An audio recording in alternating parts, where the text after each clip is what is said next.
No. There's one too many moans in there to be comfortable to anyone listening to this. All right. Okay, guys, I want you all to moan a lot. This is a moaning movie. Yeah, there's a lot of Kenpo stick action. There is. You know what? I'm not going to edit any of this out. I'm just bringing us back in with all of your man moans to bring us back to. Hi.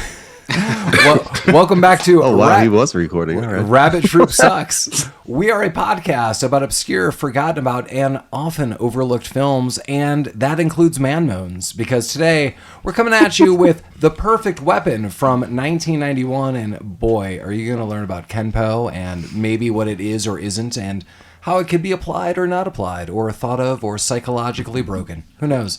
Are you a dragon or are you a tiger, Paul? I mean, I feel I'm kind of both. Like, I've got the paws of both, but sometimes the wisdom and the wiggle of a dragon. It really just depends. Wow. But as always, I am your host, Paul, and my co-host, Mike, is next to me, or Paladin Mike. Hi. Kenpo Mike going at it. We've got Lamar. We've got Jeremy. Howdy. We've got Collin. Yo. And not only do we have, when we're continuing our month of requests up until the very last week, which is Thanksgiving of this month, we've got the request and the debut of Reg. Hi, Reg. Hello.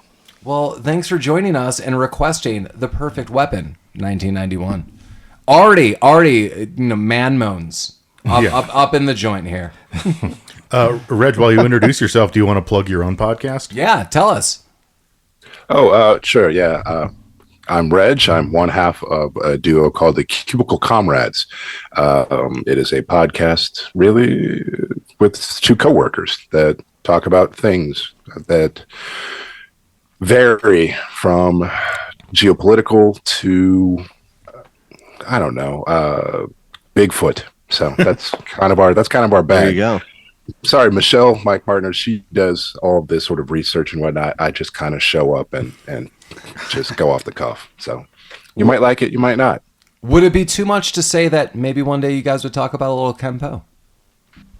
Oh, we will definitely talk about a little Kenpo. What's the guy's name? Ed? That invented it? Yeah. Ed Parker Jr. Ed Parker. And Reg, can you tell us where your podcast can be found?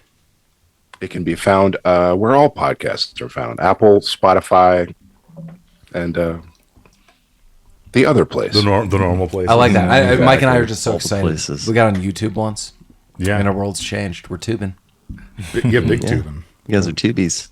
How about that? They actually said on YouTube, we are the Kenpo of podcasters. Mm-hmm. So I was impressed. And that was week one. So that was like, was that one of the 3 comments that's been left? Yes. On YouTube where it's like, no, this is not the movie. Where people are trying to really want it to be the movie. oh my God. And okay, well, I'm going to get to 2 things. First, let's go to the just overview of this movie. And then I'm going to talk about an email that we received, multiple emails. The Perfect Weapon, 1991. An expert in Kenpo karate avenges his Koreatown friend slain by a mobster in Los Angeles. And we'll get to that. But wow, I don't remember who's been writing us, like this fella. But I am sorry, Rabbit Troop Sucks is going to have to formally decline your party to Madrid. Mike, I'm sorry that if we had the plane tickets and that was gratis, but we have been invited to this club numerous occasions in Madrid, highlighting that we would be perfect for them. I've been reading the emails. Yeah. Are you kidding me? There's somebody that wants to invite us to Madrid. So you're in. So Jeremy and Mike might go. They've been banging down your doors. We're never coming back. Well, I was going to say the movie we should watch before you go is Hostel. So like, I think so. You're just a little prepared to what might be happening. That doesn't count. Hostel is like Eastern Europe, where it's way far away. So this will be more like The Beach with DiCaprio. Oh, yeah. Sure. Okay. Good call. The Beach. We'll get a couple movies as a nice farewell to you guys. So you guys got the invite. Are they going to pay for it, or that was not mentioned? That's why, unfortunately, I'm going to have to give you that formal decline. That if there was plane tickets and maybe lodging included, or any kind of note of what's going on outside of just killer party. There's a lot of logistics working if we actually had to do this, you know? Well, you know what, guys? Let's do it. Time off and shit. I have not thought about this at all, so I think that's the best time to plan it. Let's do it. Let's just get plane tickets by the end of this podcast episode. We'll all buy them right now. We'll get on, we'll get like a vlog Groupon this or shit. something. Yeah, Sure. It would have been a lot cooler if that guy who invited us paid for it all, you know. Yeah. That would be. But oh well. And also frightening in many ways. In many ways. You get there and you find out the club is just this old man's living room. I believe you. Okay, well, this I is turned into something. I believe the reality of what you're saying is very possible. That still might be cool.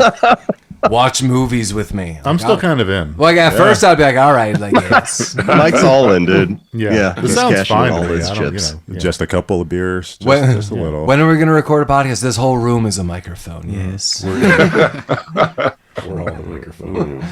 Oh no, I don't want those microphones. Who has not seen this movie before today? I have not seen. I have not seen this. Oh movie. wow, Mike has not Brand seen new. this. No, I haven't. I know. Lamar hasn't seen I this? have not seen this. Colin? Wow. I'm a big fan Wait, of the director's other work. Wait, so this is I'll just let it go. so Reg, myself, and Jeremy have only seen this movie before this. I've not seen this in ages. guess. Okay, wow.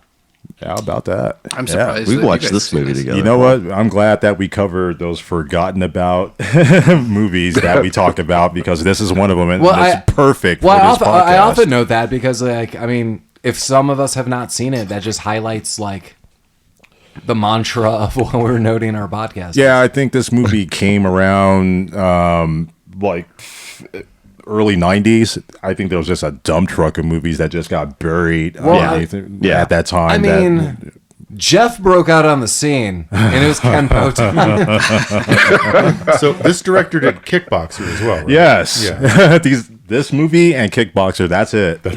Good. He produced a lot of other Van Damme movies, but when you have a story to tell and it ends, you end it, and it's this and Kickboxer. Yeah. He was like, "Good day." how about that? Reg, I often ask the question, and I don't want to say this with an accusatory tone, but like, why this movie?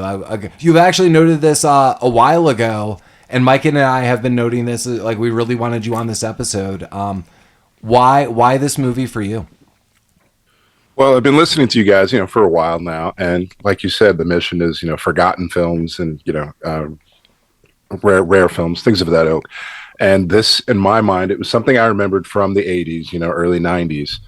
And that suggested it was just a vague recollection. I almost remember the commercials and the advertisements more than I remember the movie itself.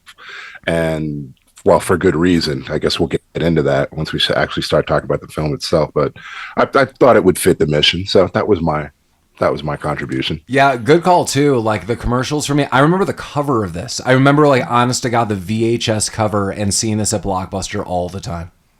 Is that what you saw? You rented it from Blockbuster? There's actually a really good chance that Jeremy and I have watched this together and rented it. Like, I feel pretty confident. I mean, this is definitely a movie we would have done this when we would like get together and have like we would talk about like being younger and like junior high and stuff and having sleepovers. We would like rent like 5 films. We would just like literally just sit there and just like watch 5 films and eat pizza and go to sleep. And like, I guess like looking back, our parents are probably like, whatever. I think there's whatever to They're not call me. bothering us. Right? Like they're in someone's basement. All we hear is like laughter every now and then, but at least they're there. They're not up to mischief and like whatever. Yeah, like I guess that was win-win for everybody. So yeah, someone's like, fine. It was like always rotating with parents. So it was eventually like, fine, I'll spend like $15 at Blockbuster. Oh, yeah. Video rental wasn't like new when Blockbuster came around, but they marketed it and they cemented it, made millions off of just being a babysitter pretty much. Well, if this movie was 91, like I could also see then there was like the stages of pricing at Blockbuster. So this would have been a movie that would have been like 5 for $5. Like they had deals where it was like get 5 movies for the weekend, and especially if it wasn't like a brand new movie. And The Perfect Weapon was not always a brand new movie. 5 for that's an amazing deal. Well, that actually, I think it was way more because honestly, I don't want to misquote. That was the Hollywood movie deal That was the other video store here, right? Hollywood. Hollywood movies, right? Yeah. Because I moved here in Hollywood Videos. Yeah. Hollywood Videos. Hollywood Video. Yeah. Hollywood Videos had a deal. It was like every Tuesday, 5 for 5, and it was like whatever movies you wanted. And I just moved here. I was like, I know no one. Welcome. You are now all my new friends. I tried to rent the new Beetlejuice from Apple TV. It was like $20 to rent. Oh my god, yeah. Well, that's because it's so new. They can suck it's my fresh whole out of dick theater. for $20 to rent. Are you kidding me? Mike. So like, if I go to the movie theater with my kids, like That's the four of us, $3,000. yeah, it's super expensive. So I like, if there's a way that they'll watch it at home without going to the movie theater, I will spend that $20. No, I mean Yes. that's different. I mean, if like a man in his 40s who's half drunk wants to watch Beetlejuice by himself at midnight, it shouldn't cost $20. I don't remember one of the Yeah. last movies I saw in the theater. Agreed. You gotta wait. You gotta wait your turn, Mike. But I'm impatient. I don't know when the last movie I saw a movie in the theater with my wife is. I think it might have been The Summer. It's not that though. It's like a previous movie. Maybe it was like so long ago, Indiana Jones. But there was like 2 lines open for the snack bar, and my wife and I are just usually getting like ices. I love like the ices or whatever it is. It's like my total snack I like treat. the Coke icy. Yeah, like and it has to be Coke. If it's just cherry, like I won't get it. I'm not like being snippy. It's You like just push over the icy machine. or like blind rage. Yeah, it's like been totally our treat. Like I'm always like, yeah, Coke icy, and so it's like the one thing I get. So we got into the one line, and I swear to God, the guy was ordering for 12 people, and I didn't know this, so I was like kind of not paying attention. But I saw what the bill was. Like they were like, and I'm not even joking. It was like, that's going to be like $395. I was like, oh my God. The guy ordered He like pays in a traveler's well, he check. ordered like 6 hot dogs and like 4 things of nachos. He's like, and at one point in time, he goes, I'm going to have to run back and forth into the theater. And they're like, okay. I was like, what the hell? They sent one guy to do this? I know. Well, the guy looked at me and I just looked at it. I just remember this. I kind of looked at him like, dude, whatever you need to do. Like, I'm not mad. Yeah. That's just I just felt bad. Just disappointed. I felt bad for everyone. I was like, this guy's going to have to, like, he made 4 to 5 trips back and forth. And I was like, your bill is like $400. I was like, He put it on his card. Couldn't you like rent an employee for that to like help you take? Why the stuff didn't you back? just go to eat like? Is there like a Michelin-starred restaurant you could have gone to before this for $400? you don't like the nacho selection and those hot dogs? I don't even want to get. Don't even get me started on the fucking hot dogs. Mike and I have bad experiences with people in the hot dogs. We have some hot dog trauma. Hot dog Dude, trauma listen to from this. the theater? I gotta go. Yeah. What the? It's no backstory or backstory? It's a time? perfect weapon. Perfect weapon. Perfect weapon. Perfect weapon. Someone used the hot dog like a Kenpo stick, and right in the donger with It's a it. floppy stick.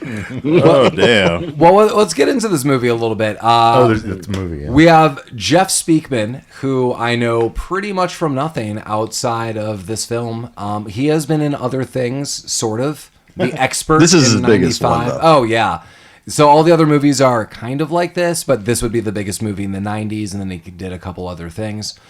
We get Dante Basco, who is Rufio, Bangarang, Lamar, Bangarang. You won't believe how long it took me to recognize him. Oh, was it 5 seconds? No. What? Yeah, What? I got deep into this movie for like, Just wait like a giant minute. red mohawk. It's impossible to recognize. He wasn't wearing a mohawk, and I'm like, I'm thrown off. I don't know who that He is. couldn't fly or fight or crow. No, it was all the hand gestures that he broke out. It's like, that's Rufio, god damn it. We have Mako as Kim. Last time we saw Mako was in. Where did we see Mako? He was in something we did. Yeah. Most of these people have been in something we've. I mean, yeah, he's notably like the wizard in Conan. I just can't remember the last time we saw him in something. yeah. James Hong is in this. I said I love James Hong. Yeah. He's in so many fun things. I mean, I'm going to keep saying this. Like, James Hong is literally like an American actor treasure. He is in so many things, and just look at him up at any point in time. The Golden Child is the last time we visited him. Mariska Hargitay is in this film. We know her as why? Law and Order. Good God. If I am not mistaken, she has 0 lines, correct? That's correct. Okay. Yep. What the hell? That check. She gives a couple of sultry that looks. check's still cashed. It is still cashed. It might not have. This check might have bounced. We got the bad guy from Mortal Kombat. He always just looks like a bad guy. Oh yeah. Shang Tsung. Yeah, he doesn't like it. Kai in this movie. Yeah, we got a bunch of people that are super recognizable. Overall, I'm going to say this like clearly. This movie is a lot of fun for me. I mean, is this movie good? No. Are the cut scenes in this movie bananagrams? I was going to mention that. Yeah, dude, it goes from like someone says something. At one point in time, Rufio's like, "What's up, round eye?" And then there's like a dude driving a truck. I was like, and Mike goes, "Did he just say round eye?" I was like, "Now a guy's driving a truck. It doesn't matter." Yeah. Well, the very beginning of this movie has just a bunch of dudes. Jeff Speakman in being part of this, and by the way, I think his name in the movie is Jeff. Yeah, it 100%. Oh yeah, yes, Yeah. yeah. He's like, I can't answer to anything. Yeah, they tried naming him something else, but he wouldn't respond. he's so full of rage. Yeah, like what, Jeff? Oh, but fuck. they're just like shoveling some dirt around, and then it Well, yeah, why are hard they shoveling? cuts to this sweaty guy fucking doing his Kenpo moves. There was so much Kenpo. Oh yeah, and then we the introduction, which is all of my life, play to The Power by Snap, which comes back at the end of the movie, which real surprise soundtrack in there. Yeah, Jeff's getting his Jeff on hardcore. Well, The Power was the theme song of 1991. Lamar, was it getting kind of hectic? It was getting hectic. Yeah. He's given the viewers like a preview of all the martial arts he's going to use throughout the remainder of the movie. Yeah. No, not at all. Yeah. He didn't punch the air in the dick once. Oh yeah. He didn't use his Kenpo sticks at the Kenpo beginning. is 1/3 genitalia attacks. Like I learned that from so something I learned. Well, I didn't learn something we all need to think about while we talk about this film is a big plot of this movie is we see super randomized flashbacks. At first, maybe that makes sense, but then it's really flashback heavy. Then just some flashbacks. Who knows? And what we learn about Jeff Speakman, is he's got a temper. He just likes to beat the shit out of people, and like he can't contain the rage. Is it like an Incredible Hulk temper? He is. Yeah, he's a mad pole vaulter. Yeah, which is gonna behoove him later. But yeah, he's wild, and we will talk about where this goes. And through a series of events, he's gonna learn Kenpo to temper apparently this rage, to like house it to an extent. But that's gonna come to like a crux at some point in time. The only way to become a man is to become the dragon, and we'll talk about that. But my real question is... Not that bitch-ass tiger, though. I don't feel this guy has contained his rage really at any point in time. Like, this guy did not ever at once contain the rage. It's hard, man. The rage is out there. It's like the story of someone who like peaked in high school and then never grew up more than that. That's what this movie is. Then became rage-filled and just beat the piss out of everybody? Yeah, he learned to be a tiger, and then was just like, tigers are fucking sweet, and stayed a tiger for the rest of his life. You saw It's the a shame tiger because he was he was a fantastic pole vaulter, man. Yeah. You know? He could have went places with that pole. Jeremy, I just want you to remember, you can't pole vault over all of your problems. And I think that's the real lesson I learned in this movie. I mean, he did, but you... Yeah, I was about to say, you learned that because he clearly did. He did. Jeremy can't. I want to make this very directly about Jeremy. Jeremy, you watch this movie 8 more times. I guarantee you can pole vault over all of your problems. Oh, no, I am saying Jeff can. But directly, this is against Jeremy. Fair he enough. cannot pole vault. Fair enough. I don't think I can either. 10 more times. That's fair. All right. That's when you become the perfect weapon. And that's also like, I hope one of you slides into your bedroom with a significant other tonight and whispers, "Hi, it's time for the perfect weapon." Would you like to see my Kenpo sticks? I have to assemble it. Divorce rate spike right here. It comes in a case. And that's how all of Rabbit Troop Sucks ended up living in a bachelor pad together. It's the way. Well, at least we have to go far to record. Yeah, Hey, Mike. Push all the equipment to the wall so we can do Kenpo in the middle of the obviously. Stop flying to Colorado. Hey, do you mind? Do you mind if I have the keys to the car so I could assemble my Kenpo stick lever?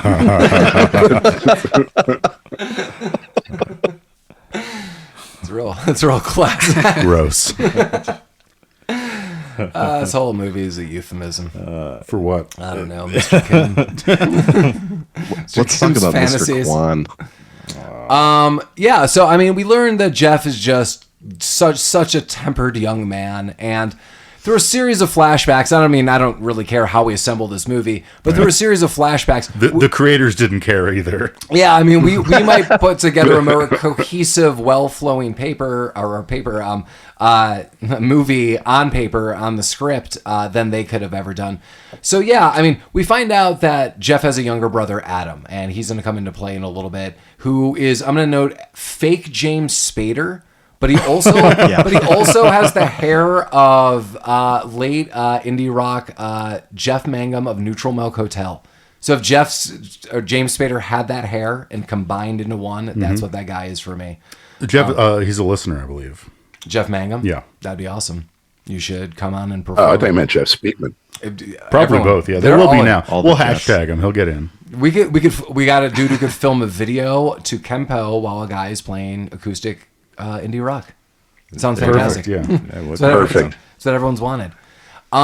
Yeah, well, we find out that in a football practice, Adam's mouthing off to one of the football players. Well, no, not at all. Sort of. Oh, yeah, Adam's mouthing. So they just start walking across this football field for no fucking reason. And Adam's like mouthing off You're to right, this yeah, guy. yeah. Okay, yeah. Well, I mean, it seems like this. It seems like the football player is kind of a bully to an extent. If I'm going to make like a stretch guess. And Adam has maybe been bullied a little bit by this guy. And now that his brother Jeff is on the scene, Adam is being just belligerent about the situation. He's like, I'm going to flip this guy off. I'm saying really mouthy things. And even Jeff's like, dude, shut up. Like, let's just walk off. And the football guy's like, what, can't hack it? He's like, you're a waste of my time. He's like, waste of my time? I'll waste your time, wastoid. No. And then... which I tried to get a frame-by-frame shot of, but it's just too fast, and it had that like 80 or that late 80s, early 90s like grit to the film, and we couldn't get a good shot. That football guy just backhands the holy shit out of Adam. He does. He powders his hand. That's a good And then slap. just boom. Dude, Right the sound effect of the slap was so loud. Yeah, that Adam will remember that for the rest of his life. And That's why I became a cop. Yeah, so Jeff's hidden power that I noted in this movie, is the move that he just goes ballistic. Mike likened it to E Honda in Street Fighter, like slap, slap, slap, slap, or like the Chun-Li kick. That's this guy's go-to move. Just like something. Later he controls it, just a wall of fists. But now he goes and it's jump, head kick, crotch kick, kick backwards, break helmet, guy on the floor. He's like, all in a day's work. And just like wipes his hand up. People are like, holy shit, that dude might be dead. And he is super hospitalized. He does get up from that, I think. There's a little look of shock on Jeff's face, like, oh my god, I might have killed that guy in my blind rage. But he's like, let's go home, Adam. Deep down, he was okay that. with it. Deep down, after all that was over, is like that rage is satiated. I'm fine now. I think when you use the legal defense of blind rage, everyone's fine with it. Like Your Honor, that's true. I went into a blind rage. And he's like, you can go. Yeah. I understand. I go into blind rage every day. I'm a judge. Yeah. You're just going to a different place, so you're not the same person. You can't be judged the same way. Exactly. Boom. Yeah. I need blind rage attorneys. Fortunately, he got we need the blind rage judge. Yeah, that's fine. Rukerhauer. Yeah, back. Jeff tried to walk it off, but unfortunately, he was in a lot of trouble for that. So that's when we see. Oh my god! I mean, this movie is so full of weird loose ends. Yes, it is. So, Lieutenant Dad kicking him out of that. Yeah, so this is when we see like the hardships of Dad starting. And then it's like, I told you, son, like, we can't have this here. And then Dad kicks him out. Mike made an astute note. He's like, can you even kick out a minor like this? Who knows? Just truck him off to Koreatown. He'll be fine. Well, then Dad like calls in his old army buddy, and Ken, right? Kim. Yeah. And Kim comes in and he's like, I have this idea. Like, am I not? Because Dad's like, I'm sending him to military school and this is bananas. He's like, he might be able to work out his crazy rage through a different kind of teaching. And Dad's like, I'm interested. And then he learns Kenpo from Master Lo. Yeah. Yeah. It's Kenpo. It ain't one of those hippie schools, Paul. No. Right? It's not a hippie school. Yeah. Was that Adam's comment?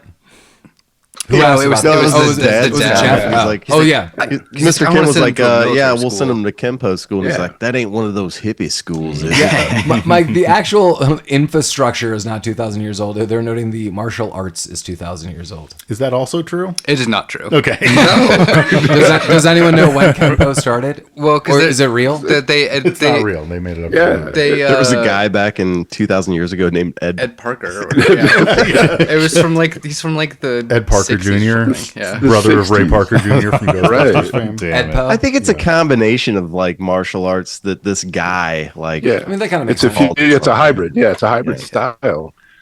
And like Elvis practiced it, so that's what I thought was funny. Did he? Wow. That's awesome. Yeah, That's yeah. interesting. Ed Parker taught Elvis. This was I don't know if you guys checked. I know the picture. Check out the One of the notes. pictures you're talking about where Elvis is in a gi. So I did not know what style of martial arts he was practicing, but I know exactly the picture. I'm familiar with the picture as well. I just didn't think he was doing a legitimate martial art.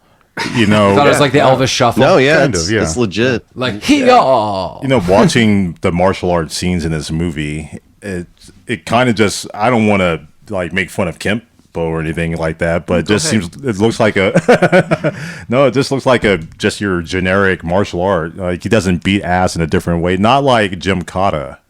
Which has a very distinct type of physicality to it. Well, this just looks like random karate or taekwondo or anything. This whole style of martial arts inspired me to take a nap.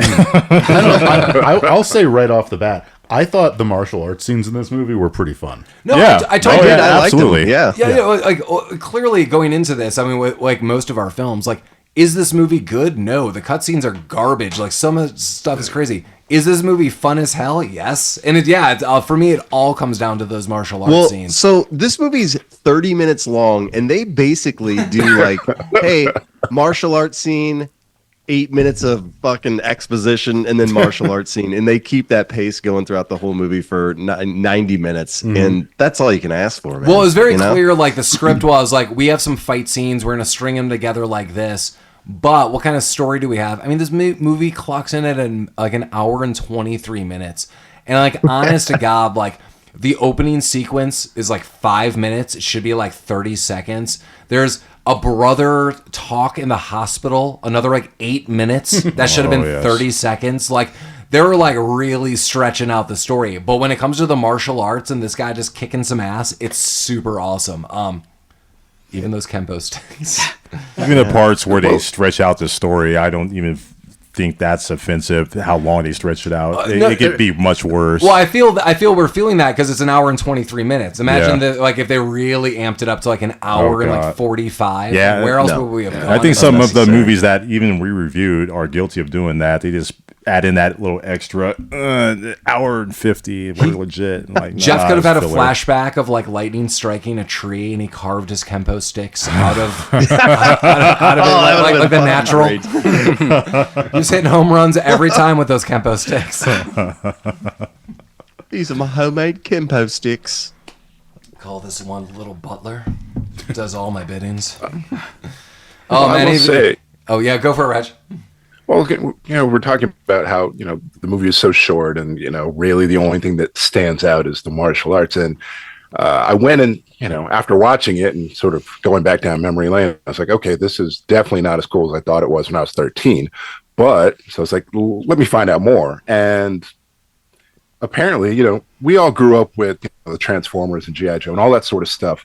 And as we became adults, or maybe it was evident to you guys earlier on, those were all freaking commercials. Yeah, everything on Saturday morning and whatnot was just an extended commercial. 30-minute commercials, Maya. Surprise, this was a commercial for Kenpo. Ed Parker was heavily involved in the making of the film, and it was meant to be a showcase for American Kenpo karate. And so it all makes sense once you visualize it through that. It's like, okay, make sure all the fight scenes are badass, and then it's like, oh yeah, just throw in some exposition. Wow. You know, it's kind of No, I remember watching this, and I'm like, oh fuck, dude, I want to beat somebody's ass with these sticks, and like Exactly. Right? That's the same thing. So it's kind of crazy with you saying this. Another movie that I would like to do: Jonathan Brandis, Chuck Norris sidekicks. Mako is also in that movie, and he is the mentor. And the trivia of that movie is Chuck Norris produced like most of Sidekicks because he wanted to showcase like his form of martial arts was for everyone. This was like a brochure essentially that Chuck Norris was promoting almost in a very similar way. Like, I want people to know this and I want people to get enrolled with this, and this is for everyone. What is the success of Kenpo? Like, not that we need to like look up like statistics, but like outside of this movie, has anyone really heard of this? Like, I did not know the Elvis trivia, so I think that's awesome. But like, I'm familiar with it as a style, in so much as I'm not a martial artist, but like I've heard of it. I mean, I'm familiar with a stylus. Yeah, There you go. Have you ever killed a man with a stylus? Yeah, that is my Kenpo know. stick. I have two of them. I do not need to assemble them. You could though. Yeah. Wasn't Ninja Busters like made by a guy who was trying to promote his martial art? I think that might have been him promoting his drug intake. Paying off debts. Okay. Sure, Yeah. Yeah. No, I haven't. Like, I have not heard of this martial arts style outside of this movie up until earlier when I watched it. It's probably because you just didn't have a temper and people didn't threaten you with it. Like, Exactly. oh shit, Lamar's got a temper. You're gonna learn. That's a real dragon thing to say. Yeah. I do lash out physically, but Maybe I'm I more tiger than you. Way more tiger. Yeah, I'm gonna start using that against people. Way more tiger than dragon. way more tiger and dragon. Gotcha. I like how he can turn his tiger and dragon on and off with his ring. No, It's this, fucking like- he is no fucking dragon. This is some tiger bullshit, anti-dragon propaganda. He's got no dragon in him. He never learned this goddamn lesson. Not even the ring turn that Jeremy noted. That doesn't transform him enough. You won't see his real form come out. Wasn't there a tiger on the inside of that fucking ring they gave him? Yeah, there's like a dragon on one side, like the word dragon or something on one side. That's and then- lame as fuck. Yeah. And it also looked really uncomfortable. Well, he keeps taking it off and putting it in his pocket. In the Taekwondo fight, he took it off and put it in his pocket. Did he? I didn't even Yeah. see that. Oh, You don't want to remember punch that. someone We're with a not tiger going ring. either. He'll cut We're him. just going with Jeff. Well, in a long story short of all the flashbacks in the world telling the backstory of this untempered bad boy, it really comes down to like he's learning, Kenpo, but because of his actions, he got into some more trouble and he has been, hurting some people. Even his dad kicks him out, even though he's learned Kenpo. Even though we're skipping around, like he was eventually like the bad kid. He learned Kenpo, but then he beat up this football guy, and then there's now more problems. Even his sensei drops him. Master Lowe's like, no, man. And that's what we're talking about. He's like, you're awesome. You are a great martial artist and you are a tiger. Like, you could fight well and you're fierce, but you need to become a dragon. A dragon has those skills, but knows when to use them and is more wise. You are not wise yet. And then pulls this like martial arts move. He's like, see, you're a tiger, but I have a free hand. I could have killed you. That's the dragon using the wise ability and noting, like, I know the opponent, etc., etc.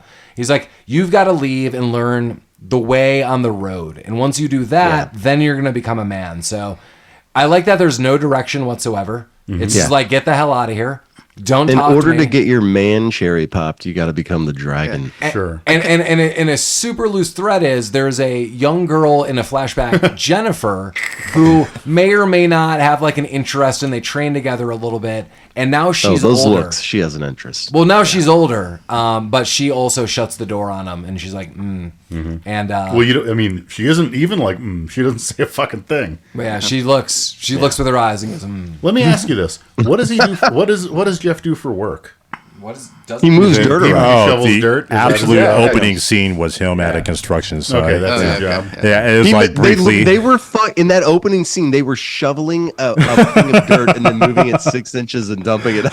well, you need the smaller guys for the build bulldozers later. So This is a union job. Okay, there's a lot of guys for the dirt. yeah. I kind of read the scene where he the where he left the dojo a little bit differently. I kind of thought it was more like he got kicked out of his house, so he's moving away. But he's kind of as elevated as he could possibly be. It's not so much that they're like, get out of here, you bum. Right, like we can't. Yeah, teach yeah, you. yeah, You yeah. have to learn how to be a dragon on your own. Yeah. Yeah, I mean, yeah, it is a sad but nicer party. Like, Dad's like, get the hell out. These guys are like, you need to learn the ways. And he does respect it. He's like, but they're like, you can't, like, it's kind of like you're banished until you find yourself. But, like, we respect you. Yeah. And he respects that. He does not respect his dad, which His is also dad's a fucking bitch. yeah, Like, also a super loose threat. hey, like your brother who was getting bullied, you stood up for him, you piece of shit. Get out of my house. Yeah, get the fuck out. That seems like a reasonable thing. Yeah. Well, you know, man in the hospital. Yeah. God damn it. Well, he kind of deserved to be. That was a Right. proportional response to that bitch slap.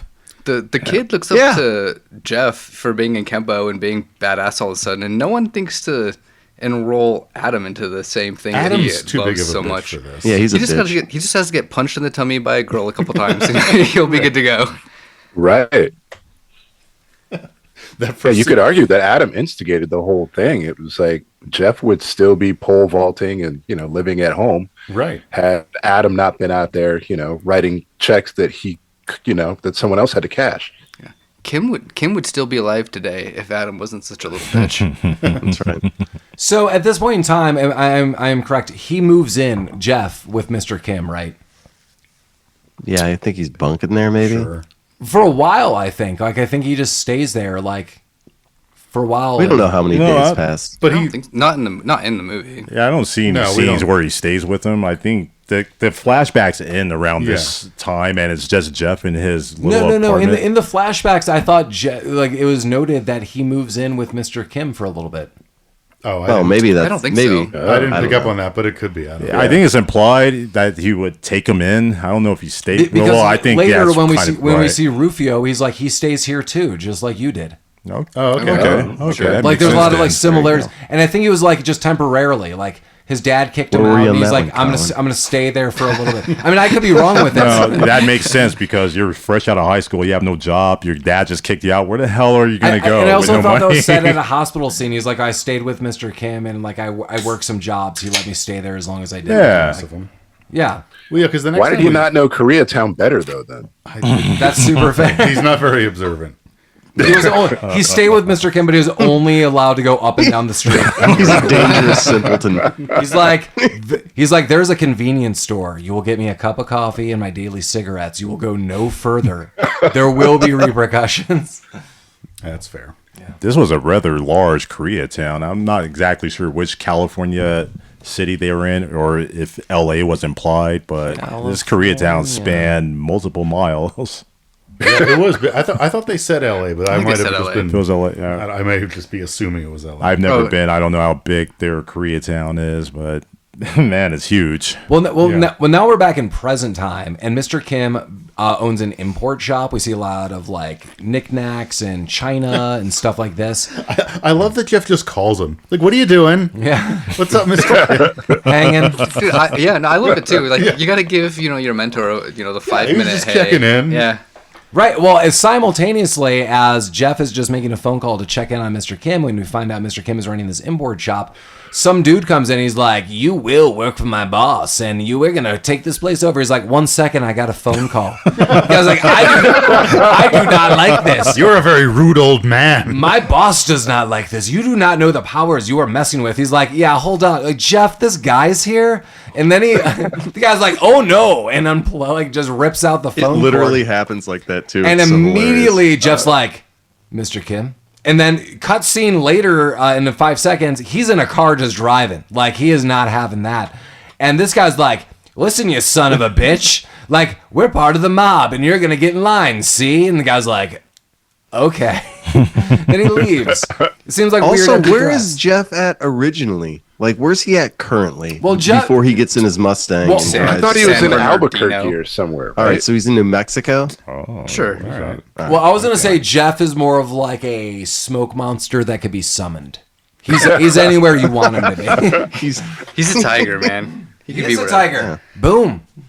travels through light in Actually, his Mustang, I think he the Rainbow Road. Yeah, I noticed Right. that Colorado.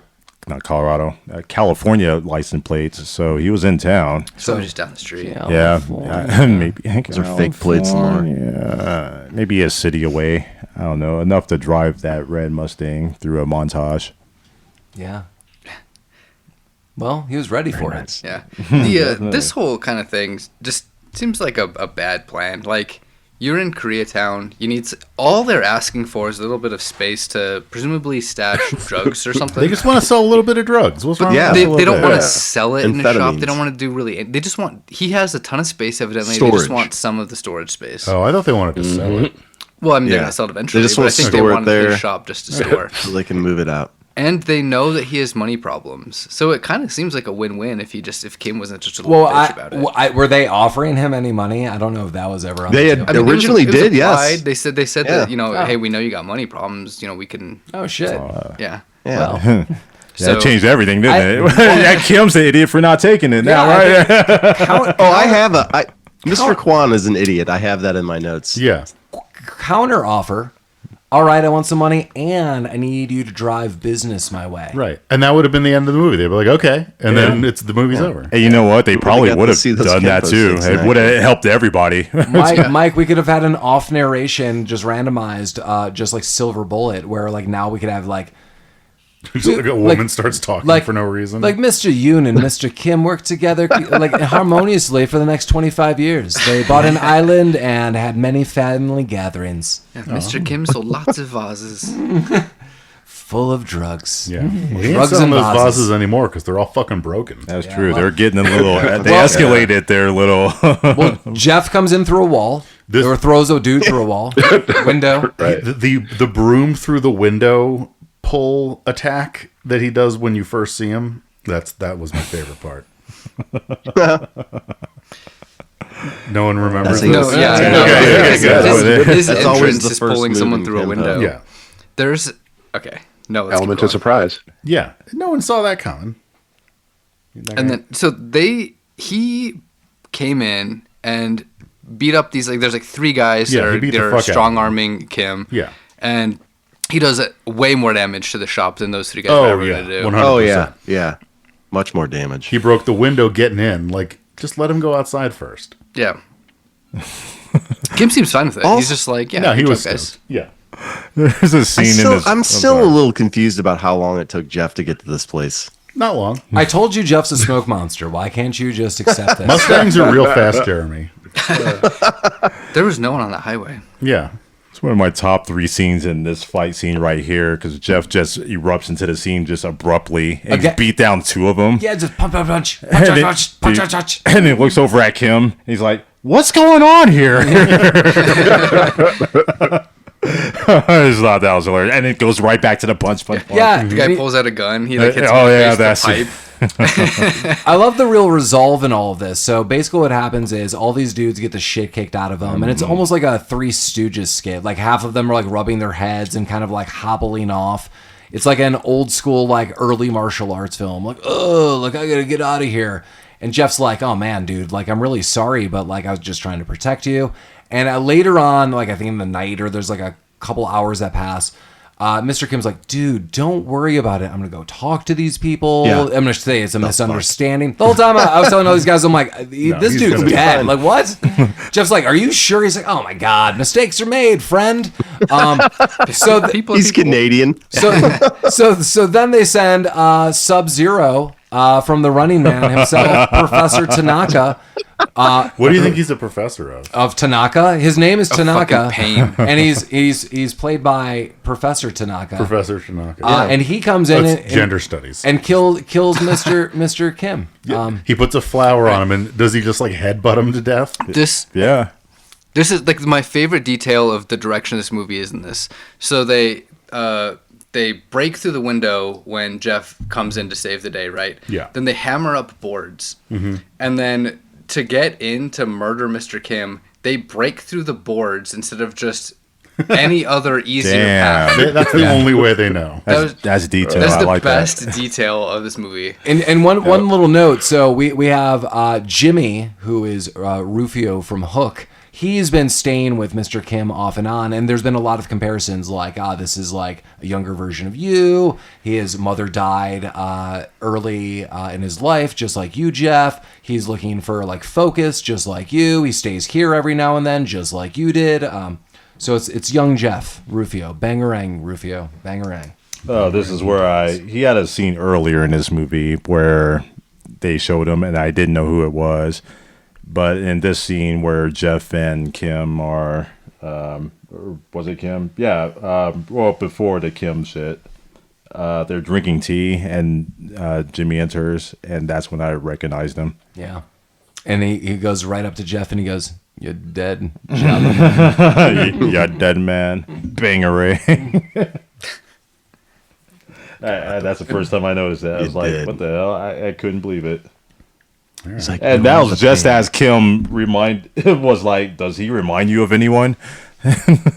Kim was trying to get Jeff to see Jimmy, to see him in himself, but he asked him if he reminded him of somebody. And I'm like, yeah, he reminds me of Rufio. And that's kind of what it went for me. And later he goes, "You are the pan. He did. You really are." Lost his marbles. Lost him good. Well, Jeff is pissed off. Mr. Kim is dead, and he is now going on a hellbent kill rage. He's like, "I'm going to find out who did this. I'm going to beat the piss Well, he out of chases all of them." down like a limousine for half a mile, I think. For a long time. for way too long. Yeah. Oh, yeah, just blocks. This is like another weird filler moment. Like, I think Mike left the room for a second, and I looked at Colin, and I was like, for a movie that's an hour and 23 minutes, there's a lot of filler. And it's when they try to get these story parts. Like, the martial arts is so great. Just stick to that. Just throw in another fight scene. Not, hey, for 3 minutes, let's just have this guy run down 5 blocks after this limo. Like, I got up to get a beer and go to the bathroom. I came back. He was still chasing that car. Yeah. Well, you got to get that limo, Mike. In defense of the movie, I think really it highlights how much Tiger is in Jeff. His cardio is on point, Yeah, for he's sure. able to, most movie heroes would just give up after a block, but he kept it fucking going. Yeah, he's got it. He's definitely got it. We hear us give up after a block. It was Those fuckers. that chase was so long that I figured maybe the carburetor or something was going to flood in that limo, and it was going to give Jeff a moment to catch up to it. But then I guess, like you said, it was just filler. It's like, okay, it's 3 blocks. Now we'll just have it around the corner, and it's too He'll late. get the chase after that limo again. That's why he was running. He's like, at some point, there's going to be vapor lock or something. I'll Yeah, get that's this just right. practice for the second scene. Yeah. Yeah. Do we see this limo before or after? We are at Mr. Kim's funeral. Is this... Does he chase the limo out of that, or are we It's now... before. Yeah, Okay. like right after he dies, he's like, oh, fuck, Mr. Kim's dead. And then he hears something. He like goes out. He sees the limo driving. Yeah, because he goes out for like a walk or whatever. That's right. Yeah, with the fucking dumbest music in the history of movies playing as he's walking. How dare you? Yeah. Come on. Honestly, the music in this is better than whatever we did last week. It's just the walk where he gets pissed off. What do we do? Over the wall. top. Over the Top had the worst music. Like, how dare you? Yeah, No. how dare you? I'm correct. That's not going over the top, Mike. You've done gone over the top. Fuck. Yeah, so now we're at Mr. Kim's funeral, and we see like a lot of people are really upset about this. That's right, because then later we meet Mr. Young, who's played by James Hong, and he's like, I was Mr. Kim's friend, because like at first we're led to believe like Mr. Young might be bad, and he's like, no, like I am a mafia boss, like I'm gonna level with you, but I can't intervene.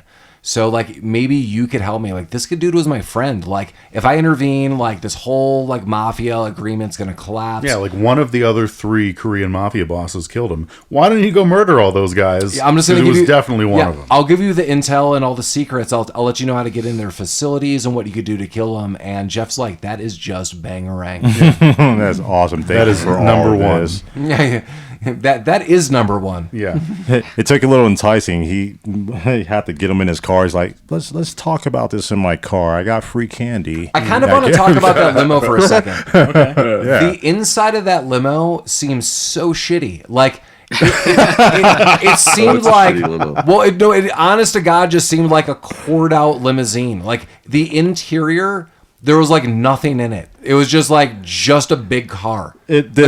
there was like no plush seats. There was no like refrigerator. There was no like real Just a stool. Yeah, it was just like it was weird. I was like, the back of a cargo van. Yeah. I didn't realize that you guys were such elitists about limos. Hey, high schoolers wouldn't rent this to the prom. This was a sea gray limo. It only goes to funerals and banks. What do you I believe you. So then the purpose is served by doing that. Yeah, it just seemed like really shitty. It just seemed like a cored out limo that like someone got for free. They're like, let's just have Mr. Young drive around in this. He's a simple man. That's true. He doesn't need all that flashy stuff. Shit. Well, at some point in time during the kill spree where Jeff is going to kill all these people, he does kind of run into Jimmy, and Jimmy runs off and kind of sneaks away, or maybe that's at the funeral. And it seems it seems a little suspicious, but that kind of comes back around here in a moment. His brother, the wiener cop, shows up. Fake James Spader. Yeah, fake James Spader. He's like, bro, people are dead. And he's like, where's that kid? I got to talk to that kid you know. And he's like, what kid? As he looks at the kid and goes to follow him. Yeah. And at some point, we got to keep this shit moving along. And before all this, like Adam does show up, and he's a detective now, and like actually Jeff's in some big trouble, and he's like, oh, God. Where is he in big trouble? In Little China. That's right. Little Korea. Yeah. It's a different kind of trouble. And they're like, oh my God, that's my brother. So he kind of gets him out of this original jam, but he's still a suspect. Jeff is. And Adam's like, oh my God. And then there's this really bad backstory. He's like, have you even talked to Dad about anything? He's like, I don't talk to Dad about stuff. I wouldn't fucking talk to him either. Kick me out of the house when I'm a teenager. Well, then he sees him later, and he's like, oh, this guy. And that's all he's really got. Yeah. But then we're going to mob boss. Is it Mr. Sam? Yeah. So we're going to Mr. You skipped over a huge fight scene. Club- like oh, Mako. Oh, Club Yeah, Croc-Pit. you're right. Yeah. That's going to be the tip to Mr. Sam. Yeah, well, that's where all the Korean leather daddies hang out. Well, apparently. it's Mr. Sam's tip. Just the tip?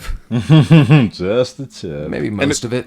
Before you get to Croc-Pit, did we miss the part where he was with Adam in the alley? Oh, where they fight each other? This is my favorite part, right? We rewound it and watched this part a couple times. I missed the box kick or whatever. Where he kicks the box just like into a random group of people. Yeah, and so at some point in time, there's a punch to Adam, and then Adam pulls out a gun, and Adam's so frustrated, he's like, whatever, man, and kicks this box into a street. And I don't know if this is even random. These people are like, hey! Those weren't extras. Those were just people walking down the street. Yeah, they're like, oh, shit, we got to get these guys to sign non-disclosure waivers. Who wants to see this movie being made? Hollywood. But yeah, so we get to the club Croc-Pit, and Jeff just goes ballistic. He's beaten everyone's ass and finally gets some answers, and he's like, you know what? I'm going to Mr. Sam's house. Well, he gets some answers, but we're kind of jumping around a little bit. At the Croc-Pit, he almost gets killed by Sub-Zero. Yeah, because he gets knocked out by a bottle. Yeah, and then He's gonna snap his neck, but then somebody a shadowy figure. Right, we assume it's Lopan, but you can't see him. He's like, don't kill him. He's like, no! And that's what leads to yeah. Oh, wow, okay. I don't know about that. That's what leads to the limo conversation about the 4 Korean gang leaders. Yeah. And then eventually we're making our way to Mr. Sam. And so Jeff breaks in, and it's the sketchy elevator. He goes up this weird elevator that's made on a rope. Right, it's like a box being wound up by twine. And then he gets into a room where this guy, Mr. Sam, is with a couple children and women. There's like a woman playing violin. Another woman's like eating fruit. They're his daughters. They're family. Are you sure? I don't believe that. Yes. No, he says. Really, Collin? He says a lot of stuff. He does. I thought it was like a whorehouse at first. How dare you doubt this Korean gangster? No, he said in front of his children. I believe that those were his children. Yeah. The young ones. The women is where those children came from. Well, he's pretty old. Right. Yeah.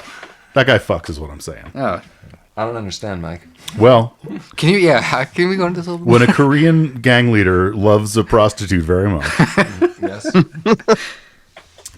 Keep going. Okay, no. Okay.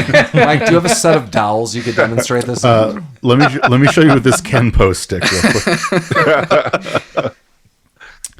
Oh god. Well, this takes a little twist because Jeff is about to snap this dude's neck, and this guy's like, oh my God. And then Jimmy jumps in. He's like, dude, no, this is like a second father to me. This guy's the nicest guy, and he's friends with Mr. Kim. What the hell are you doing? My fathers are all Korean gangsters. Yeah, he's like, this is the guy who killed Mr. Kim. He's like, no, I didn't. Like, why? So Mr. Sam immediately is just like very calm. He's like, who lied to you about this? Yeah. He's like, who hurt you? He's like, Mr. Young told me all this. And I love his logic. He goes, so a guy just told you this, and then you just went and started killing everyone? Holy shit. Then you broke into my house and embarrassed me and threatened me in front of my family. It's a real fucking tiger move, buddy. Just because some like dude told you this. So P.S. That guy lied to you, and he's actually the villain. And Jeff's like, that tracks. Yep, I believe you. And even Jimmy's like, Jimmy's like, everybody knew Young killed him, you idiot. That's why this is, they're really advertising the American Kenpo, because you're not fucking paying attention. Right. You're not being sensitive to the local community. Damn. You just come in, you kick ass, and you're not very direct. Yeah. Yeah. Hey, USA, baby. Yeah. Number one. Yeah. I like that. I have in my notes weird elevator. It's like it's like this weird. It looks like it's like an old It's on the mining exterior elevator. of a building. Yeah. It's the I liked weirdest it. prop too. There's a part where they get up to the top of the building. He's on top of the elevator. They get to the top.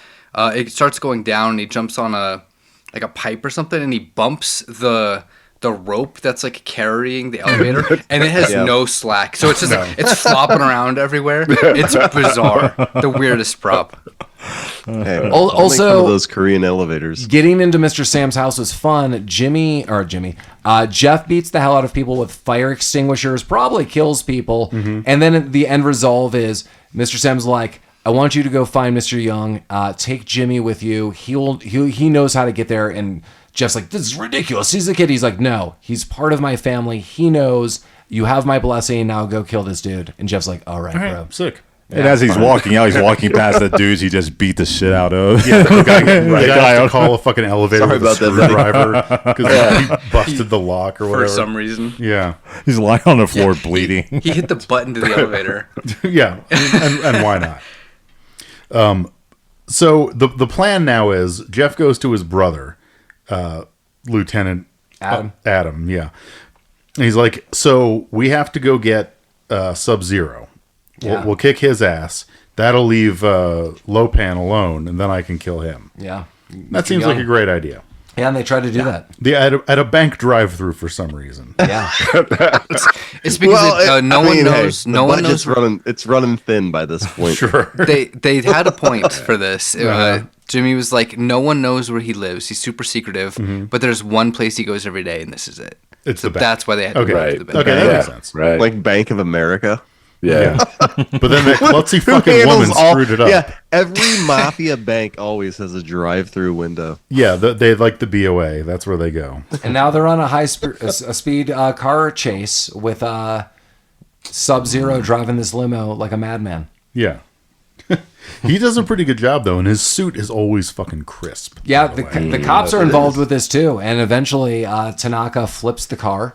Yeah, he and then- gets captured. He gets tased. Yeah, and then he just fucking like clobbers. He bonks him on the head, and just flips the car over. Yes, no. So what happens is, a car flips on top of his car, and so he flips the car off of that by hand, and then Adam tries to tase him twice, and it eventually works. And they're like, "See, bro, we got him." And Jeff's like, "I don't know, man." He's like, "No, we got him." And Mr. Young is missing. He's like, and secretively, Jeff's like, "I'm gonna go after that guy." But they're like, "We got him, bro." And then they put him in the back of the cop car, and Tanaka wakes up and just beats the hell out of everyone and flips the car, and then shoots his handcuffs off. I thought, we all thought he was shooting him in the head. Yeah, we had to rewind the scene because we thought he took. So Wow. so Adam He is died too. unconscious and he pulls him out, and we thought he pulled him out and just shot him in the head. I'm like, oh, he shot his handcuffs off, but honestly, like an inch from his head. So that's probably not a good time. I also like how any human being on planet Earth could like just briskly walk away from this man and he would never catch you. But somehow he's killing everyone. He's Jason from Right. Friday the 13th. You can run as Eventually, far you're as gonna you have to can. slow down. He doesn't. Yeah. You're gonna have to sleep sometime, Jeremy. He's gonna walk forever. Will he walk 500 miles? He will. He'll walk 500 more. I like that whole car chase scene before all this stuff happened, and just how they built Tanaka as kind of this. He's a mutant. He just shrugged off. Oh, and there's another scene too where he's approached by the cops after the car crash, and they have guns drawn on him, and he just assaults them both in front of the other cops. And they're like, "Well, I don't know," and like, "Okay, I'll yeah." These LA police officers severely disappointed me by not just immediately gunning this man. Well, after the scene, we get the extremely long-winded hospital scene where he's just talking to Adam. We were talking about how that scene where it looks like Tanaka shot him. I had to rewatch that twice too because I had no idea. But that was verified by the very next scene where we see Adam in the hospital bed. Mm-hmm. He woken up the next day.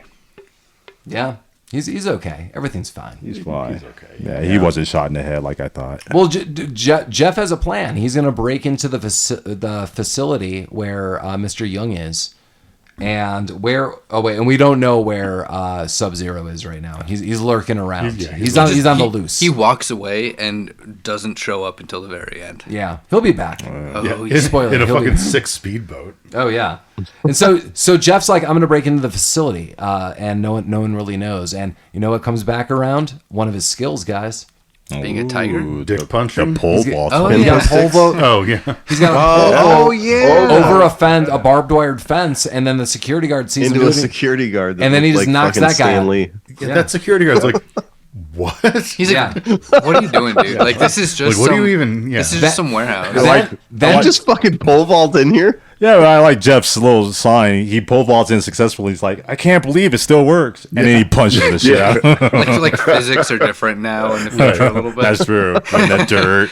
And then I also like how he pole vaults into this place and he's in like dungarees and cowboy boots. Right. Well, dude, how do you and a leather jacket. Yeah. And a leather jacket. He's MacGyver. He's MacGyver of Kenpo. He is. Yeah. And so then he goes to a rooftop and then goes through that roof and knocks down and beats up a couple more thugs. Well, I mean, thugs, like anyone who works in this factory is on the thug. team. Those guys were thug adjacent. The first like 3 or 4 people he murders are just normal fucking guys. One guy just has a clipboard and is just taking inventory. Right, he's doing it. Yeah, he's taking notes. UPS have a package. Oh my god! Hey, you're on the premises. You get Kenpo'd. So there's one other move that we rewound too, where we couldn't tell if it was Jeff saying this or one of the thugs, but I think it's Jeff. Jeff goes, he looks at a guy and he goes, "Hey, hold it!" And the guy stops for a second, and then Jeff stabs him in the leg. Stabs him in the leg with a fucking knife, a big old knife, which he's going to be really sad. He's going to get rid of those knives soon. You could tell he's sad when he does it. It's my favorite scene. I like how he has all these knives and immediately just. Well, Mike should note something about the poster of the movie. I'd like to call out on the poster. It says "No gun, no knife." Really? No, he got rid of them pretty soon. That's what I said, Jeremy. That it was like at the end of the movie, he doesn't have them. Well, no, he used. Yeah, I guess.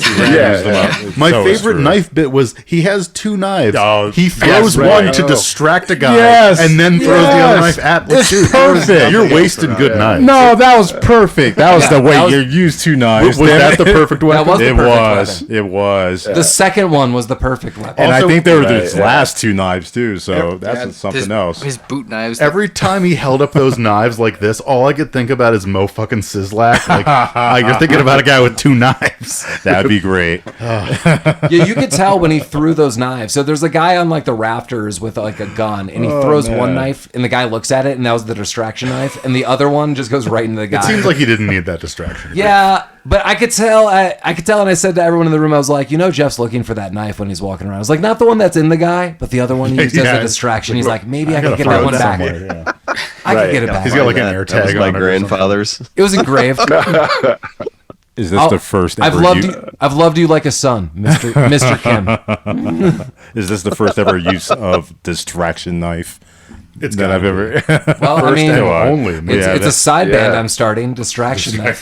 That seems like a real. It seems like a real dragon move. There's the distraction knife, and then when you're looking at that, the other one stabs you. So that is why. Oh my god! Yeah, that might be Mr. Lowe's secret teachings. He must have turned his ring. I was so sure he was a fucking bitch ass tiger this entire time. He might That might be his dragon move. Yeah.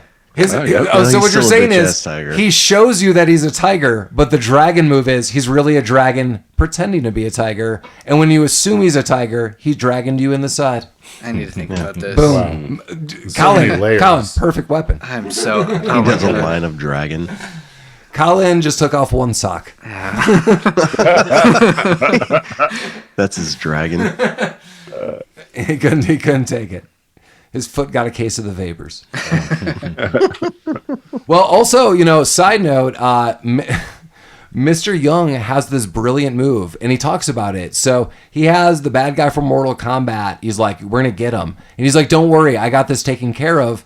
And Mr. Young puts on this, like, wristband that shoots out a knife. But that's his plan. He's like, I got this taken care of. I'll do this. This is the plan. I'm gonna Assassin's Creed this motherfucker. Right. This guy just We're killed, gonna like, fucking skate off to Korea. 50 people, and he's fueled with rage. But my 2-inch wrist knife is really going to really put a jam in the system. And God, when this fails, you could even tell Jeff is like, I'm going to kill you.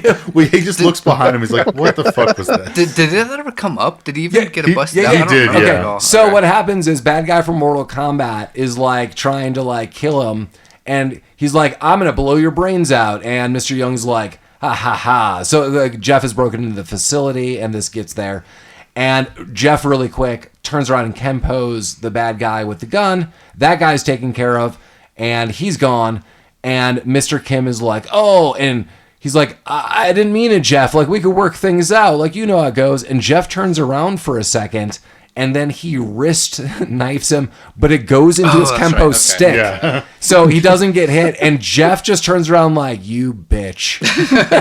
Like, you Stuck just, me in Just my fucking punches him in Kenpo the stick. dick. my lucky stick. Yeah. I beat so many of your bad guys with this stick. Now I'm going to beat you with it.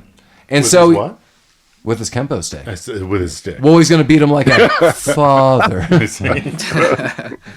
And then he's gonna kill him, and he like basically like holds him up. He's like, "This is what it feels like before you die." And then he's like, "No, I am a dragon. I'm not gonna kill you today." Yeah. But Sub-Zero arrives. Yeah. Tanaka's there, and then Tanaka and him fight.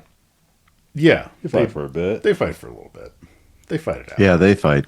But he Tanaka should have won. If Then Tanaka nothing wasn't such a works? fucking Probably. dumb shit. Yeah. well, nothing beats Kenpo. Well, he has the fucking belt knife. That was pretty close. His belt knife was pretty sick. Yeah. though. Yeah, it does, Yeah. Lamar. Yeah. Nothing beats rock. So to be I clear, think that's this, Kenpo the beats rock. TSA right there, the belt knife. the belt knife. If you got pre-check, you don't even have to take it off. To be clear, this isn't a knife that's in his belt.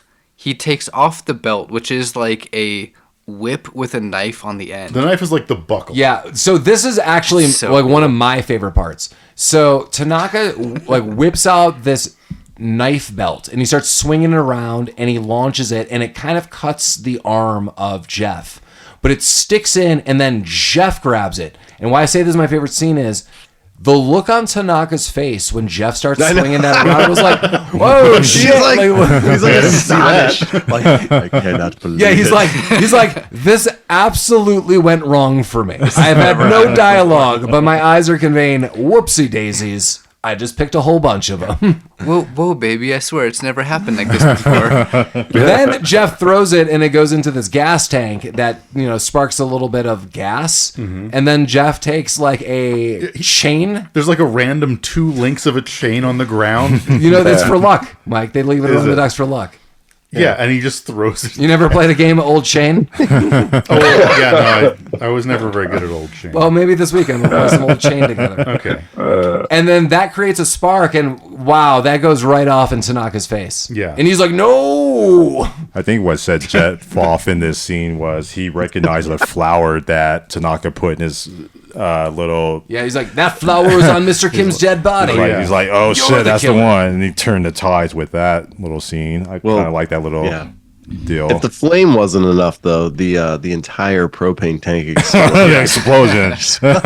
Not Sub-Zero, now Plain Zero. Oh, nice. Jeremy, I'm glad you said that because I'm like, that flame's not enough to kill this guy. And then boom, Yeah, That- that'll get him. that'll get him. And then the cops are there, and surprise, surprise, we got Mr. Young in a sack, and Jeff is changing. Is that what you want for Christmas, Paul? Is, Mr. Young in a sack?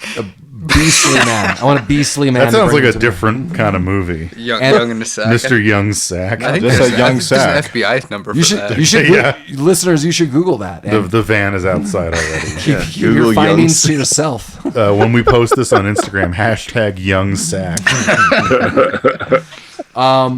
And then the police are there, and Adam's like, "Whoa, bro!" He's like, "I changed my ways. I am a dragon." And pretty much that's the end of the movie. Don't worry about the dead bodies or how Jeff got there, but one dude's in a sack, and that's good enough You for get the one police. final sultry look from what's her name though. That's true. Right? Oh, He yeah. goes back to the Credits roll. Kenpo school. Yeah, so now he goes back. Mariska Now he goes Hargitay. back to Master Lowe's dojo, and there's like an agreement, like I am a man now. And Mariska Hargitay says, "Still nothing." Not yet, you're not, has but been in a busted. second. And then shuts the door, and there we go. And then we learn about the dude who created Kenpo. Yeah. And then Edward. credits rolling. Oh, we did because I skipped that. No, As soon as the credits rolled, I just cut It it. was like in remembrance of It Ray was like Parker three Jr. lines. I think that was brought up at You the say- beginning you of say the Ray movie. Parker Jr. Who is it? Ed Parker. Ed Parker, okay. Bustin' made him feel good. Yeah, okay. I like it. If, Well, if all I was right. the master at the end of it, like Yeah. hypothetically Yeah. speaking, he'd come in and he'd be like, "I just did all this cool stuff," and I'd be like, "Yeah, because you're a fucking psycho, tiger." I think there should at least be a high five. Duh. Yeah, I mean, you could high He's five. like, how high many five. men did you kill Yeah, you killed a over the bunch of course people. of this weekend? Right. Real dragon But he move. didn't. real- he didn't real- kill the real big guy. tiger So move. Yeah. he gets his dragon card. You can Yeah. kill everyone along the way as long as you don't kill the big fish. So just those remember are that. Was the, NPCs. that was the moral. Yeah, right. There's always a bigger fish. Before we get to our final reviews of The Perfect Weapon 1991, as always, feel free to reach out to us at rabbittroopsuckspodcast@gmail.com if there's something interesting or a film that you recommend or you just have something to say to us. We've had a ton of people reach out to us recently. Thank you so much. I love writing back. I love reporting it to everyone in this room. Super cool recommendations. Again, thanks a lot. Like, we love talking about films and we just like finding like-minded people who feel the same. So thanks so much. So again, rabbittroopsuckspodcast@gmail.com or go to our website, rabbittroopsucks.com. There's links to merchandise, links to pictures of us. There'll be a picture of Reg while this episode Oh, yeah, premieres. Red, you have to give me a picture of yourself. Yeah, we'll talk about that after. But yeah, there'll be a picture of Reg and all of our guests, and there's links to all sorts of stuff, merchandise, and some of our episodes. And as always, our episodes play wherever podcasts can be found. YouTube, the podcast link on my iPhone, Amazon, all sorts of places, wherever podcasts can be found. And we're on social media, Facebook, Instagram, things like that. Hey, everybody, what did you think of The Perfect Weapon? Was it perfect? Was it a weapon? I think Red should go first. Yeah, I kind of think want to Red start would with go the guy first, who yeah. recommended it, and Reg, I guessed. Reg picks. Absolutely. Well, it was Reggie. it was something. It was some kind of weapon. I have to say, I was a little bit torn after watching it. I was reminded of a movie that came out exactly a year later and similar length. That was Rapid Fire, Yes. the Okay, Brandon yeah. Lee Yeah. vehicle, and I was like, man, that would have been very similar. But I think this was a good watch in terms of, it's a good little trip down memory lane. You see all the character actors that we mentioned in the beginning that everybody recognizes from other films down the road. It showed that they were trying to do something here, which was just sell Kenpo. So they got a lot of names that could move the vehicle along, because Jeff was he's good at Kenpo. That was about it. I kind of wish that we got to see something with Mariska Hargitay, and allegedly they did film some scenes where she was, surprise, Jeff's love interest, but apparently, they didn't have time for that. Had to keep more Kenpo on the schedule there. So it was what it was. It was a nice little trip back to 1991, but and I do like that they kept it short. It's something that people don't do these days when making movies. It's like 2.5 hours, 3 hours. There's something to be said about making something that's 85, 90 minutes, so you could just rip through and have a good time, and still have some of your evening left. Yeah. I mean, I always quote the SNL song, "I want a short-ass movie." There you go. And this was that. Definitely. What'd you think, Jeremy?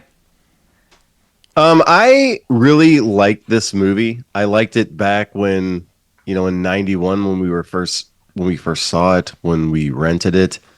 I still like it today, again, with a more mature mind and a little bit more analytical mind. there's always like these faults that you see in these childhood movies. That's okay though. Like, I enjoyed talking about this movie with you guys. Those faults added, in my opinion, to the experience of seeing it again and discussing it with like-minded people. So yeah, I enjoy this movie. I will probably watch this movie again at some point in time in my life. Yeah, I mean, it's not a good movie, but it's a fun movie. Collin, what do you think? Kind of one thing that I wanted to bring up about the Kenpo style when they were, back talking about what it really meant was that part of the Kenpo style is that you get what the enemy's doing and you react to it, and part of that reaction leads to your next action. It's supposed to be this kind of like back and forth thing. And it was this really kind of like poignant moment about talking about what the style is supposed to be. That never comes up again because all is this guy being a fucking tiger and punching people in the dick.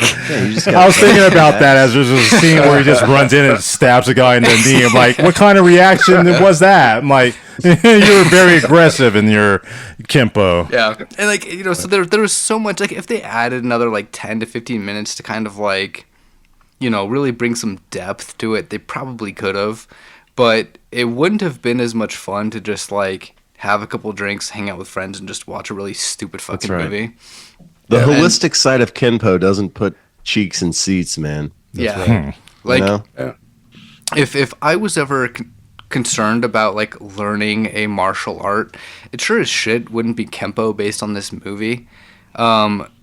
It didn't win you over in a Kenpo film. What would you do? Collin went right to Zoom. Yeah, what is Collin's? He's a Taibo guy. Yeah.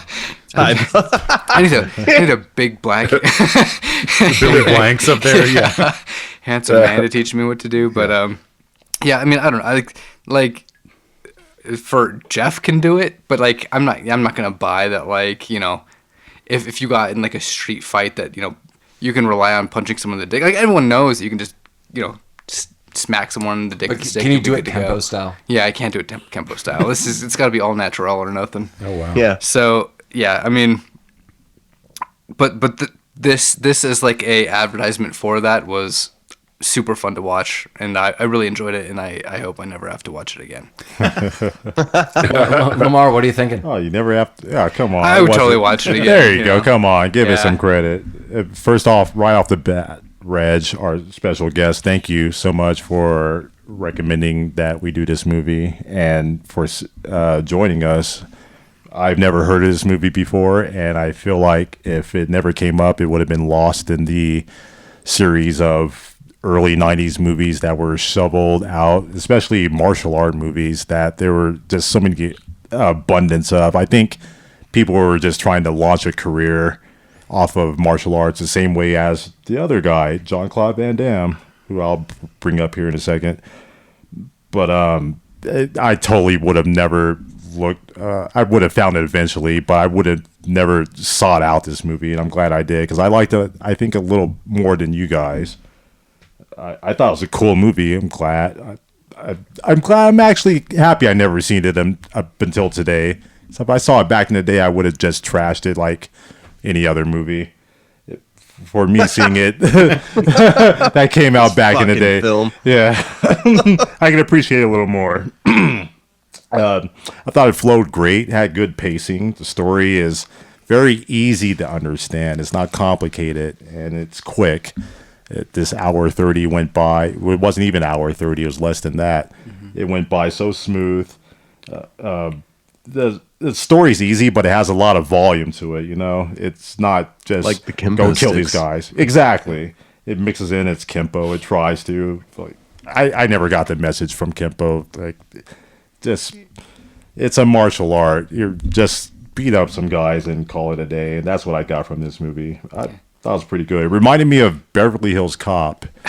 Did it? It did. Okay. Think about this. A guy has a friend who's killed, so he has to go across country, or in this case, across town, and avenge him. and there's no. But I thought about it. Just going cross town. I gotta go cross town to deal some business. There's no love story, just like in Beverly Hills Cop. Well, they tried. They tried and just they eluded and got nowhere with it. I mean, And poor Jennifer, because I'm a big fan of Olivia Benson. Come on now, yeah. no Oh, yeah. lines at all. Oh, yeah. She looked great in this movie for the 5 seconds you see her That's in. true. She looked great. she's great in Seinfeld. Oh, that's true too. Yeah. I like this movie a lot. I'm just gushing over it. Mike, you agree with me? I do, yeah. Let's do I'd it. never seen this before, so yeah. Thanks, Reg, for the recommendation. I'm glad this is the first time I saw it, and I didn't have that like nostalgic expectation. I had a lot of fun with this. Like, this movie's stupid as fuck, but like it's so goddamn fun, and it just moves so quick. Like at one point, I asked Paul to pause it because I wanted to see how much time was left. I thought we were like halfway done. There were 13 minutes left. Like, this movie just fucking cranks. It does. I told you it's like 8 minutes of exposition between fight scenes. Oh yeah, and it's great. Yeah, that's all I have to say about it. It was just a lot of fun. Nice. My other note is follow Reg's podcast, Cubicle Comrades. I listen to 3 podcasts. One of them is this one, and the other is Reg's, and the third one I'm not going to mention because I have enough listeners already. But yeah, I'll give it a whirl. yeah. I Are too. you too kind, guys? Yeah, Reg, thanks so much for making this awesome recommendation. Everyone should listen to your podcast. Please reach out to us and let us know if we could assist you getting there. But yeah, The Perfect Weapon is a lot of fun. As we all talked about, the story's nonsensical. You clearly tell that things are cut out. But when this guy's kicking ass, this movie is a ton of fun. To go to our guest Rami, the often suggestion is, or the question is, should I watch this in a group setting or by myself? Either or, to be honest with you. I think it's enhanced in a group setting, but either or. Yeah, you're gonna not going to have go fun. wrong. Yeah, especially because this movie's so short and mainly just a guy kicking ass. Could this movie be condensed to an hour? Yes. And I would watch that version on a regular basis. We could cut out a little bit of the beginning, all the stuff with his Is that brother how in the you hospital. learn Kenpo? Is it just watching the hour version of the I show? turn on Like the power, over and over until you master the moves? I turn on the power by snap, and then I make sure it's getting kind of hectic. Get sweaty. Yeah, but yeah, this movie's a ton of fun. So I had fun. I definitely recommend it. Coming up next, we're coming up with still more recommendations. And honestly, as I said, this will be the last recommendation for November because the last movie will be a movie we select for the Thanksgiving week. But I think we're going to come back after this with another recommendation after into December. But next week, we have from Jake, and we really appreciate this recommendation. And you gave us a bunch of great movies that we're going to be visiting. Yeah, Jake gave us like a fucking spread. Yeah, and we totally appreciate it. So we do. I wasn't trying to make. yeah, I mean, like we went through and we've been talking about a lot of these movies, and a movie I haven't seen, and I'm really excited to see this because Mike has seen this. We're gonna watch from 2007, Clive Owen's Shoot 'Em Up, and I have not seen this. And I want to note one of the genres of this movie listed is gun fu, and I want to make clear any movie that has that as part of the genre, I'm willing to watch at any point in time. So yeah, thanks, Jake. We really look forward to going through that movie next week. I especially have not seen it, so I'm really looking forward to it. Reg, again, thank you so much for being on the show. Please be on again. You talked about flying in and being in studio with us. I hope that comes to pass. Believe it. Yeah, absolutely. Yeah, let's make that a reality. Yeah, absolutely. You can stay at my house. Yeah. Yeah, it'll be fun. We'll You can connect. do work on Mike's house. Yeah, you'll be painting walls or something. But yeah, Also, Nice. when we're on the East Coast, we'll be there on your podcast whether you want it or not. There you go. Nice. that's true. Yeah. Yeah, that's fantastic. Next time I'm on the Awesome. East Coast, I'll just crash your thing. You're wheeling and dealing in DC, Mike. I don't think I have a need to go to DC anytime soon. DC Mike. Yeah, listeners, if you don't know, we're hitting up 3 time zones today, so we're making it all come in. So That's true. We had a lot of fun. We need like a West Coast yeah, correspondent. 3 states, 3 time zones. So thanks again. Any last thoughts about The Perfect Weapon? No. You can't think about this movie. Yeah. It's too perfect. Yeah, Yeah. it is perfect. Yeah. You didn't see it coming. It's so perfect. Well then, Gonna be the dragon. as always, Rabbit Troop sucks. Rabbit Troop Sex. Yo. I don't have anything for this one. I'm I sorry. know. The one thing. I don't know. Perfect Delicious. weapons.